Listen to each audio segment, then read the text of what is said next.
I think the markets took the initial strikes over the weekend in their stride, and really we're seeing the fallout certainly on the local exchange today. Most of yesterday we were positive and finished the day negative, but managed to hold up well in early hours. Today is a very, very different story as we see the conflict widening across the region. So we have the likes of the oil share index down around 4% at this stage, led lower by the resource counters. So the resource index down over 6%. A lot of that, the gold miners also fallen. So while gold is traditionally a safe haven, we do have the gold price off, almost 3% at this stage, and that's putting a lot of pressure on the likes of Anglo Gold, Harmony, Goldfields. The only real, I suppose, if you want to call it a resource stock, more an energy stock, is Sasol, which is up significantly on the back of the high oil price.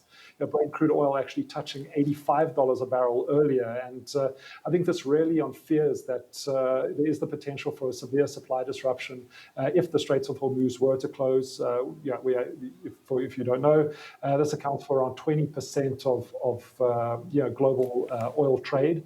And, obviously it's a significantly important choke point for the likes of China and India as well. So, we haven't had the straits closed, via, either attacks from diesel submarines or mining of the strait, but it is effectively closed because of the cost of insurance of moving oil through that choke point having skyrocketed.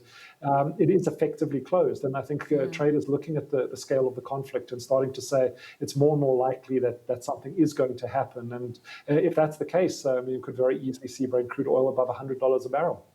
I suppose then, with all these moving parts, the big question is how will the higher transport costs from elevated fuel prices feed through into food inflation and the overall cost of living?